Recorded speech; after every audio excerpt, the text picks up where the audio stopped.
Bismillah. Alhamdulillahilladzi hadana li hadza wa ma kunna linahtadiya laula an hadana Allah. Asyhadu an la ilaha illallah wahdahu la syarika lah.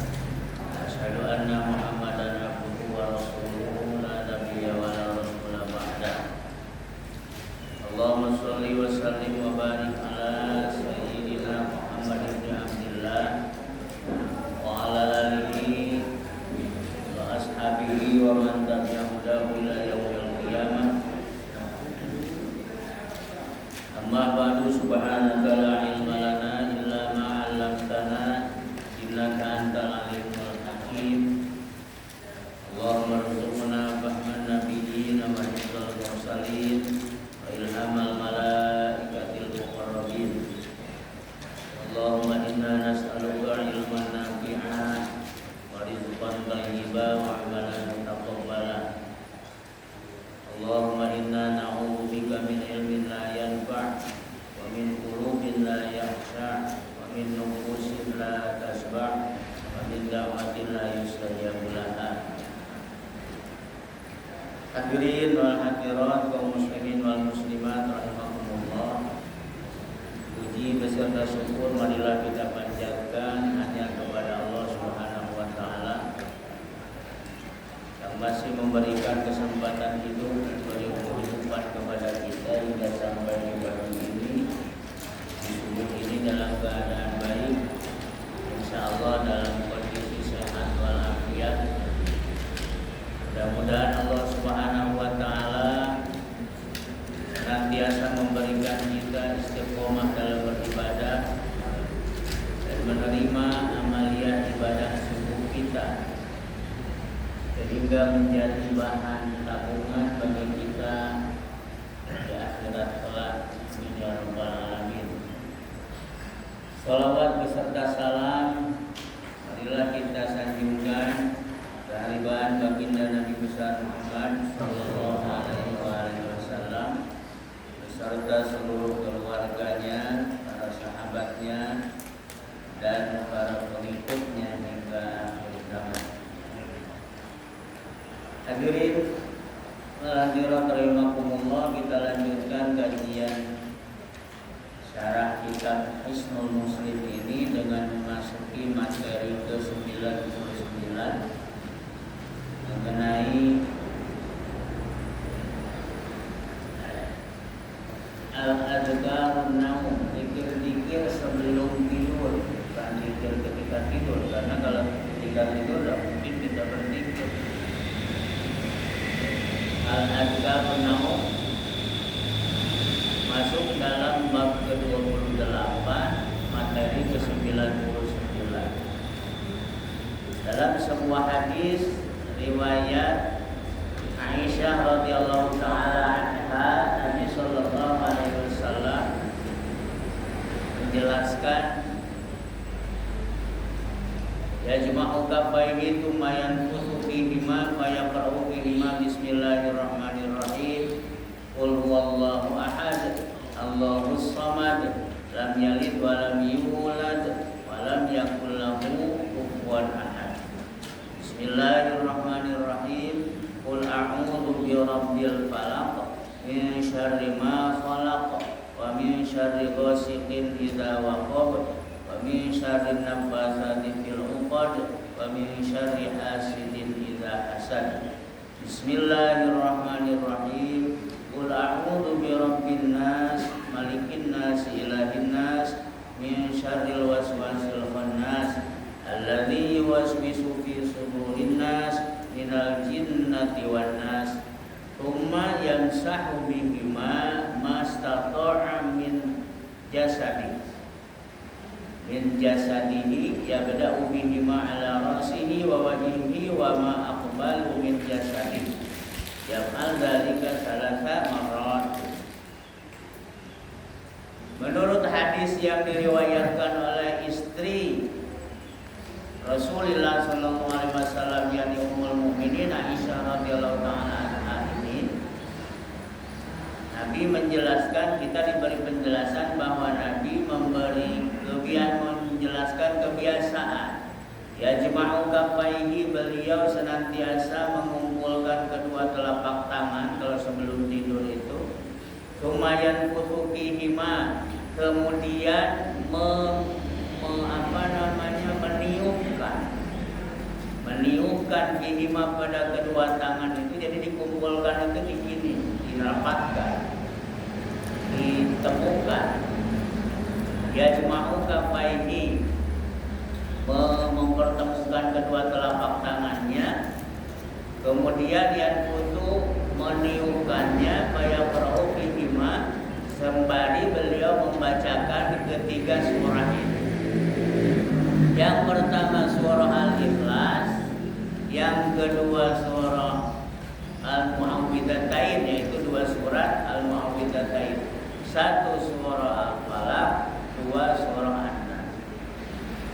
Qauluhu tsumma yanfutu, yang dimaksud dengan kalimat bahwa Nabi sallallahu alaihi wasallam meniupkan yanfutu pada hadis ini, yakni an-nafsu bil fami syaibahu bin nafri. Maksudnya adalah melakukan tiupan dengan mulut. Ya, dihembuskan, jangan terlalu kuat. Ini membantah sekelompok orang yang suka berpikiran tanpa dasar. Ada kan kebiasaan orang-orang dahulu, para ulama biasanya selain pendekatan obat dalam mengobati seseorang, mengobati kita itu, mengobati hal yang sakit, biasanya dengan membacakan doa. Nah, sebelum atau setelah doa biasa meniupkan atau meniupkan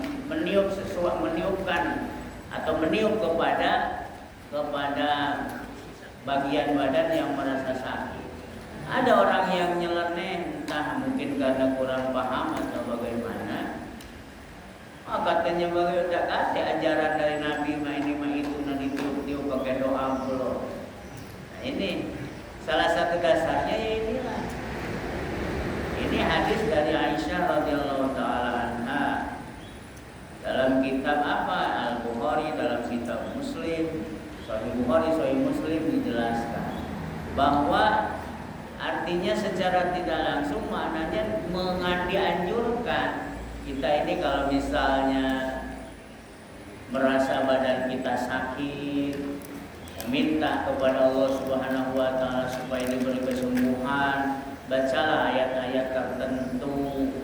Di antaranya yang diajarkan dalam hadis ini adalah membacakan Quran surah yang disebut dengan Al-Mu'awwidhatain, dua surat Mu'awwidhatain, yaitu Qul a'udzu birabbil falaq, a'udzu birabbin nas, atau Al-Falaq, An-Nas, dan Al-Ikhlas. Dan dari beberapa ulama banyak ini sanadnya yang memberikan kepada kita doa-doa seperti itu. Bahkan ada di semua tempat, Pak, di daerah kita ini, orang itu bukan ahli ibadah, bukan ahli ta'lim, tapi insya Allah soleh. Tapi banyak orang yang berobat dengan dia, minta obat, maksudnya minta didoakan supaya sehat. Pernah kutanya, wah, apa yang kamu baca itu? Jawabnya inilah, Pak, Al-Ikhlas, Al-Falaq, An-Nas. Masya Allah. Kemudian kutanya, wah, dari mana kamu dapat itu? Aku udah dapat dari guru dari mana? Cuman waktu tidur dulu aku mimpi diajari oleh seseorang, kiai atau apa, melalui mimpi. Kemudian didawamkan, diyakini bahwa itu dari kuasa dan kehendak Allah. Jadi betul juga. Dalam artian jadi semacam wasilah atau penyebab seseorang mendapatkan kesembuhan min indihi, dari sisi Allah Subhanahu wa taala. Jadi ditiupkan. Summa yanfutu maksudnya meniupkan Nabi sallallahu alaihi wasallam pada kedua telapak tangan. Kemudian apa hikmah yang tersembunyi? Wal hikmatu fi hadhihi du'a, annahu isti'adzatun billahi ta'ala mimma yahdutsu minal muhlikat. Melalui hadis ini, hikmah yang tersembunyi dari doa ini ialah bahwa doa ini merupakan permohonan perlindungan kepada Allah dari segala hal yang dapat mencelakakan atau membinasakan. Kita kan tidak tahu bahwa hal-hal yang dapat mengancam diri kita itu minal jinnati wan nas, kalau dalam bahasa Al-Quran, dalam bahasa ayat ini, dari kalangan jin dan manusia, dari hal yang fisik maupun psikis, dari hal fisik maupun metafisik, yang kelihatan maupun yang tak kelihatan, zahiratan wa batinan, baik secara zahir maupun batin. Ada yang ngomong lemah lah kalau menghadapi yang kelihatan, yang tak kelihatan ini. Maka dari itu pada saat sebelum menjelang tidur, kita dianjurkan memohon perlindungan kepada Allah Subhanahu wa Ta'ala, karena tidak ada perlindungan yang paling hebat kecuali perlindungan Allah Subhanahu wa Ta'ala. Maka dari itu Fa'idan syaghalal 'abdu bihadhil ayat inda dukhulihi fil firash kana fi hifdzillahi ta'ala lailatihi tilka ajma'. Maka hikmah yang paling utama, jika seorang hamba menyibukkan diri membaca surat-surat ini sebelum tidur, inda dukhuli fil firash, sebelum memasuki ranjang atau tempat tidur atau pembaringannya, karena fi hifdzillah, maka niscaya dia berada dalam penjagaan, pemeliharaan Allah Subhanahu wa Ta'ala.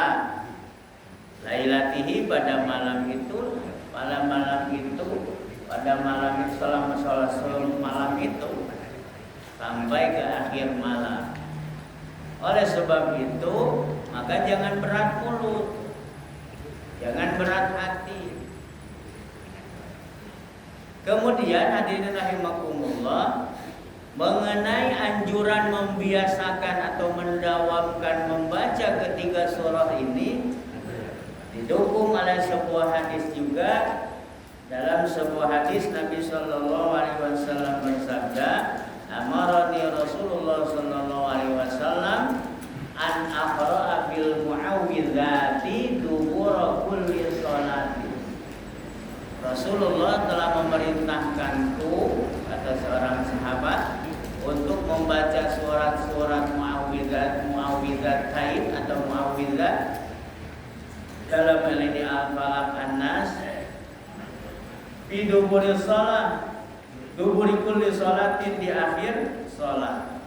Dalam penjelasan hadis ini, maksud duburi kulli sholatin adalah setiap selesai sholat. Lalu al-mu'awwidzat itu apa? Maksudnya apa? Dalam sebuah kitab dijelaskan bahwa dengan menyebut atau mengucapkan atau membacakan ketiga surat tersebut, yaitu Al-Ikhlas, Al-Falaq, An-Nas, maka sesungguhnya Allah Subhanahu wa Ta'ala akan memberikan perlindungan kepada kita dari setan yang senantiasa melancarkan tipu daya kepada manusia saat mengerjakan sholat, khususnya kalau sebelum sholat atau kalau menjelang ibadah sholat. Kemudian setelah selesai dari sholat, setan akan menggoda secara keseluruhan. Ingat bahwa setan itu adalah makhluk Allah yang sudah jelas kondisinya dia akan berada di neraka. Sehingga apapun caranya, kita diajak, digoda, dirayu supaya menjadi pengikutnya. Oleh sebab itu berbagai macam cara yang setan lakukan dalam ibadah, di luar ibadah, dalam sholat, di luar sholat, sebelum sholat, ketika sholat, setelah sholat, pasti kita akan digoda oleh setan dan Allah. Kalau para ulama menjelaskan, ketika seseorang belum sholat, belum ngambil air wudhu, seolah-olah setan ini membisikkan kepada setiap hamba Allah Subhanahu wa Ta'ala, tidak usah ke masjid, tidak usah ambil wudhu, apalagi subuh dingin, hujan mah ini lemak latih tuh, seolah itu. Maka ditiupkanlah rayuan melalui penghangatan di balik selimut. Maka selimut tambah ditarik dan seterusnya, tambah lelah tidur. Bagi orang beriman, menyadari itu adalah tantangan, maka dilipat itu selimut, bangun dari tidur, kemudian berdoa, alhamdulillahilladzi ahyana ba'dama amatana wa ilaihin nusyur. Allahumma sholli wa sallim ala sayyidina Muhammad. Kemudian seperti dijelaskan pada penjelasan pertemuan sebelumnya, sebelum kita bangun dari pembaringan, sebelum kemana-mana, usaplah muka ini dengan kedua tangan. Bila perlu menurut beberapa ahli kesehatan, tekan-tekan di bagian wajah, pipi dan seterusnya. Baru kalau sudah kumpul lelemutan, kata orang Sunda, kalau sudah kumpul ruh kita, baru bangun. Maksudnya baru berjalan keluar atau turun dari ranjang, dari pembaringan, kemudian keluar kamar, baru ngambil air wudhu. Selagi wudhu, setan apakah berhenti? Tidak. Gancanglah wudhu itu, dingin gancang. Terus seperti itulah, akhirnya dipercepat wudhunya. Tapi bagi orang yang istiqomah dalam kebaikan, dia menyempurnakan wudhu, tidak lupa dengan keutamaan-keutamaannya. Terus selesai wudhu, apakah selesai setan? Tidak. Berangkatlah kita sholat, sebelum sholat digoda dengan berbagai macam cara. Makanya dianjurkan kita sebelum sholat berdoa dengan berzikir, Allahumma inni a'udzubika min hamazati syayatin wa a'udzubika rabbi turun, atau rabbi a'udzubika turun. Terus masuk sholat, apakah selesai setan itu? Tidak. Dalam sholat kita digelitik dengan berbagai macam pikiran kemana-mana. Allahu Akbar, Allahu Akbar. Ingat segala macam masalah. Muncul anekdot bahwa ketika sholat banyak pikiran kemana-mana. Pagi tadi baru nimbang getah, sholat zuhur, Allahu Akbar. Di mana duit sesuatu tadi? Aku tuh ada 350 duit. Aku tinggal 2,5, yang 100 kemana? Terus pikir ke duit yang 100.000 itu. Gawe setan itu. Lupa kapan-kapan itidal, kapan ruku, kapan rukun-rukunnya. Maka banyak orang yang ketika sholat ruku rakaat. Bukan sedikit, ada spesial. Siapa nama iblisnya itu?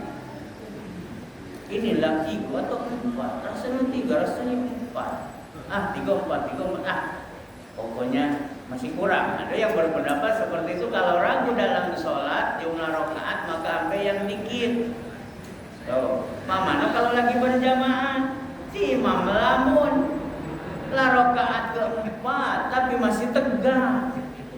Uji makmum subhanallah, subhanallah masih tegak, subhanallah dengan penuh keyakinan. Makmum itu tetap subhanallah. Imam dengan keyakinannya dia masih kurang, baru 3, padahal 4. Mana? Orang yang dekat ilmu, berhentilah, kelima sama sholat itu. Maka mamanya caranya itu, bagaimana seorang makmum dengan keyakinan dia sudah 4 rakaat.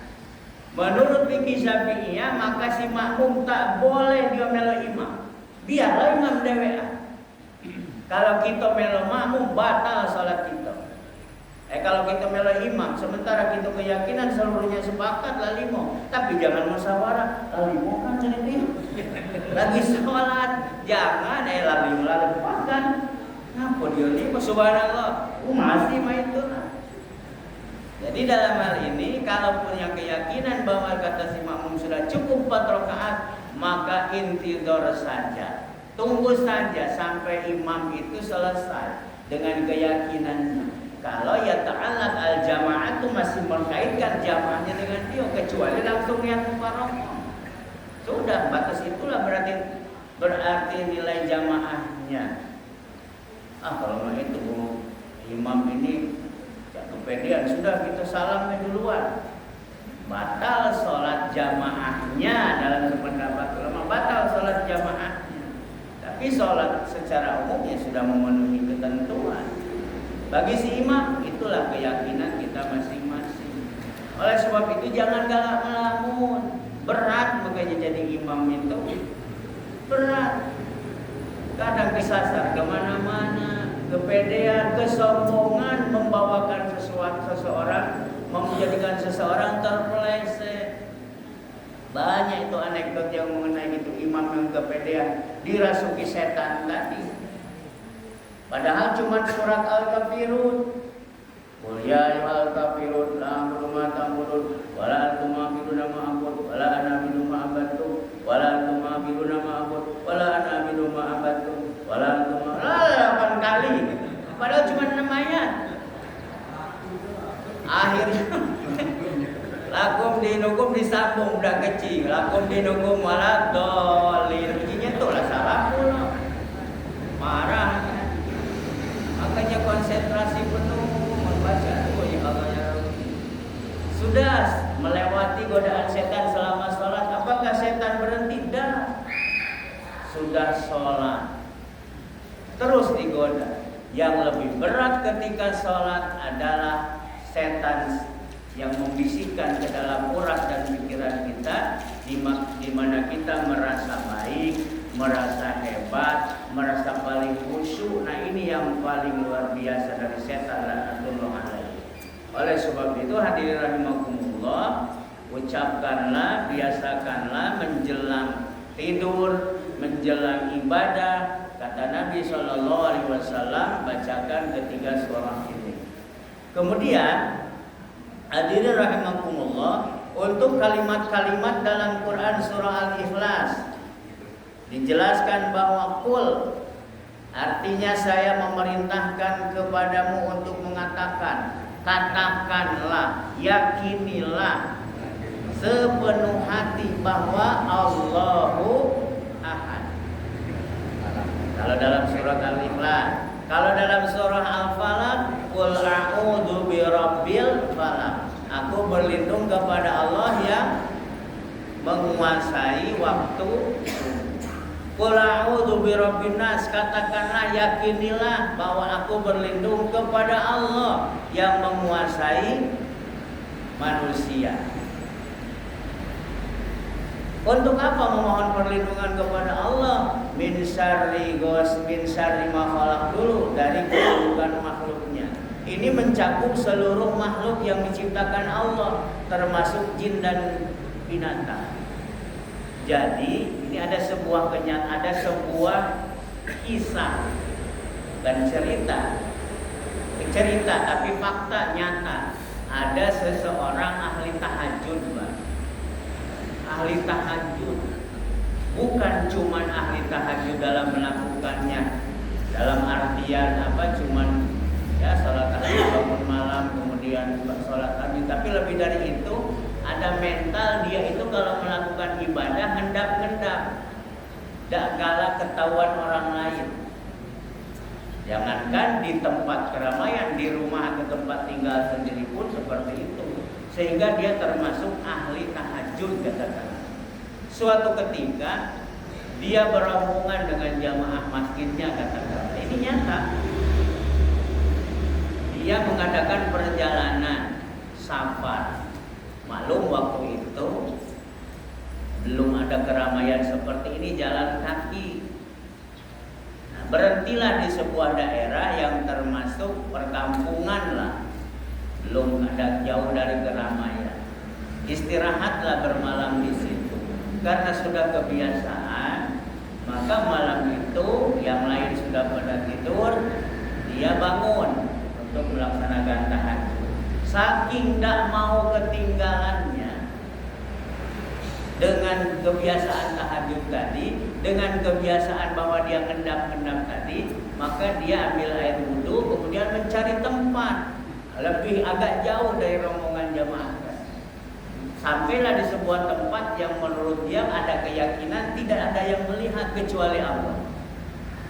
Angkatlah sholat 2 rakaat, kemudian belum sampai 1 rakaat selesai, ini yang cerita itu ternyata ada yang melihat kawannya, seseorang, 2 orang, 3 orang, 2 katanya sih. Dari situlah cerita bahwa dia itu ternyata ahli tahajud. Belum saja sampai 1 rakaat, lagi sujud, kalau lagi duduk di antara 2 sujud di rakaat pertama, datang 1 ekor harimau, mengaum meloncat ke depan dia. Tapi dilihat dari jauh, pecahnya lapar kan binatang itu. Mungkin orang yang melihat itu awalnya menyangka bahwa kawan yang sedang sholat tadi pasti diterkamnya. Tapi tidak lama kemudian si harimau itu balik kanan, kembali lagi ke hutan. Kemudian dia selesai sholat. Katakanlah selesai sholat itulah ditanya, apa yang kamu lakukan tadi? Lah, pokoknya ada orang, aku memperhatikan kamu tadi kok mendap-mendap. Dijelaskan aku kebiasaan macam itu dan seterusnya. Cuma kami penasaran apa yang kamu lakukan tadi. Jadi katanya pas aku duduk di antara 2 sujud waktu menghadap datang harimau tadi, aku cuma minta kepada Allah dengan kalimat, ya Allah, jika aku ini menjadi santapan bagi makhlukmu, tidak nyebut ke harimau, bagi makhlukmu pada malam hari ini dengan kuasa dan kehendakmu, maka aku rela. Tapi jika semua ini menjadi cara untuk aku meneruskan ibadahku dalam ujian menghadapi makhlukmu, sementara dia tidak ada hak untuk memakanku dengan kuasa dan kehendakmu, jauhkanlah itu. Maka selesai doa itulah dia hengkang.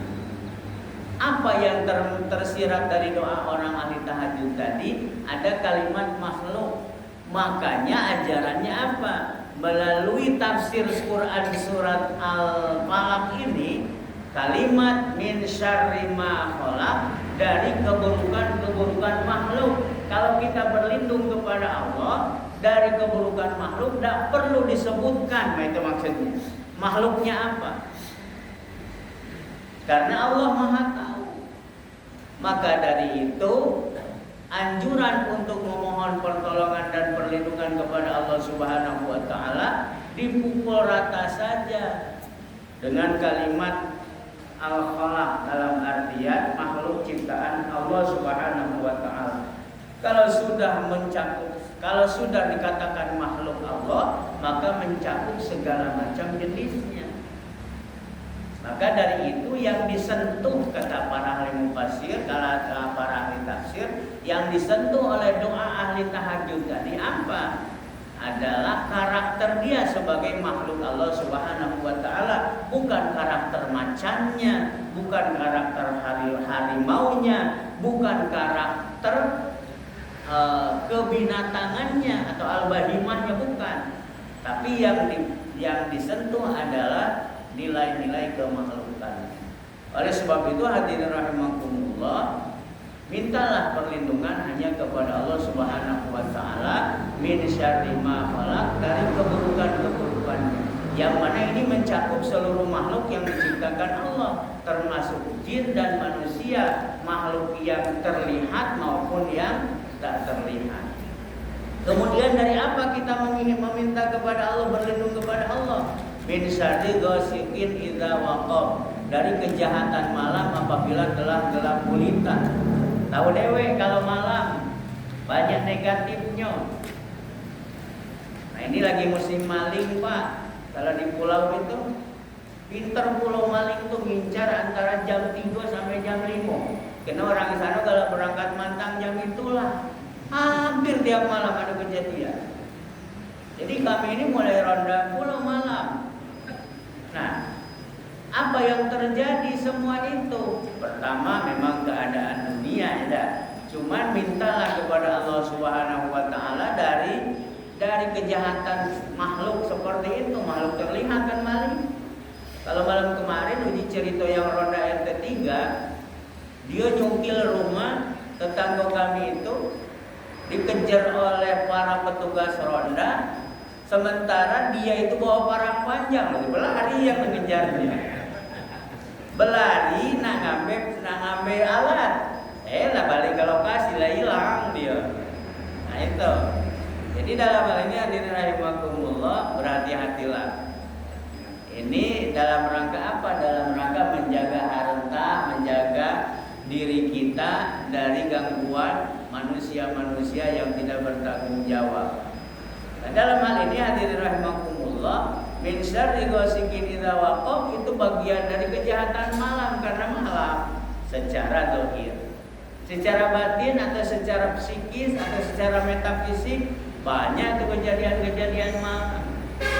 Maaf ngomong tuh, menurut orang-orang yang galak atau yang paham tentang ilmu-ilmu hitam, ilmu-ilmu sihir, rata-rata sihir itu dilancarkan pada malam hari, ya kan?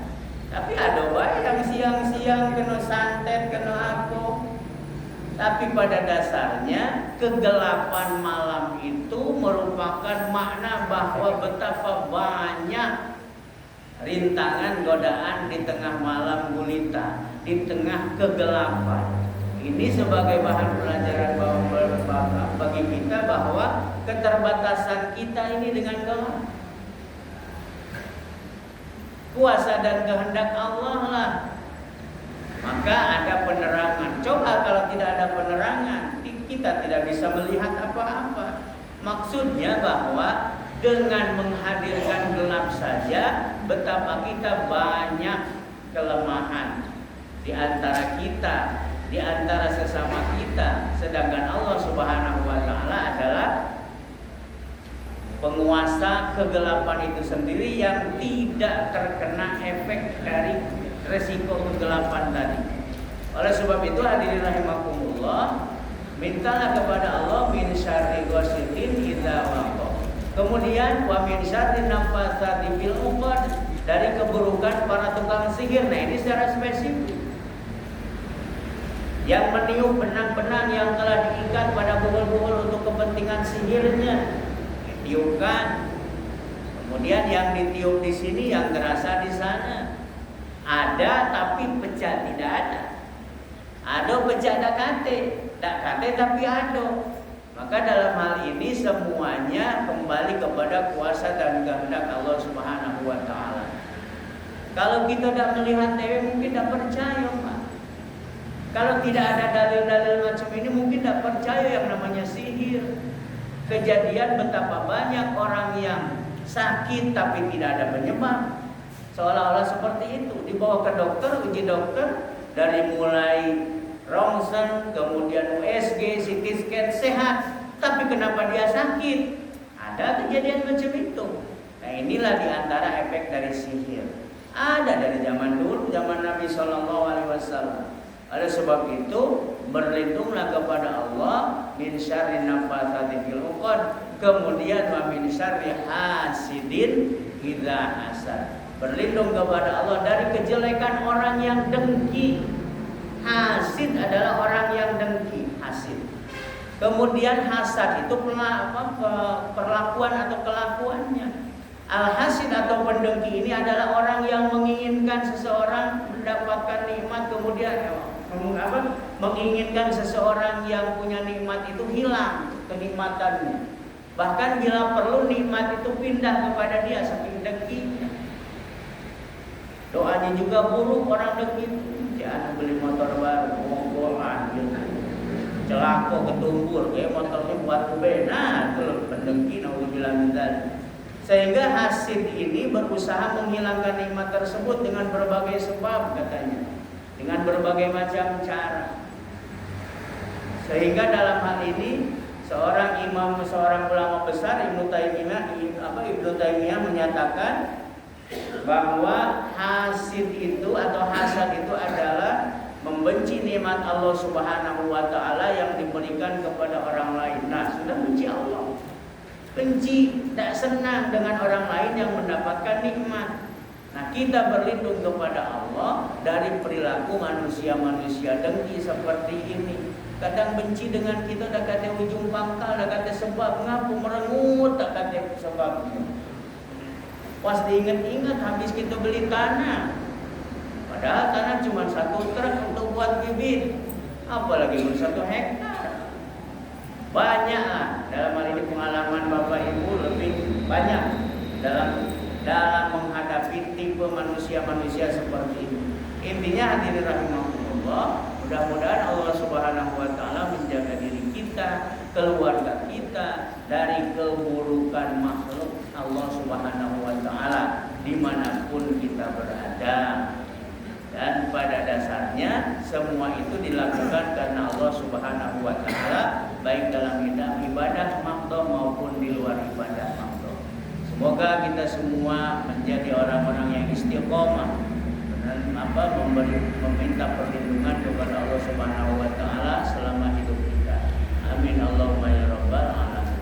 Demikian untuk pagi ini, Allahumma a'lam bishawab, wa sallallahu maqadar. Subhanakallahumma wa bihamdika asyhadu an la ilaha illa anta astaghfiruka wa atubu ilaik. Wassalamualaikum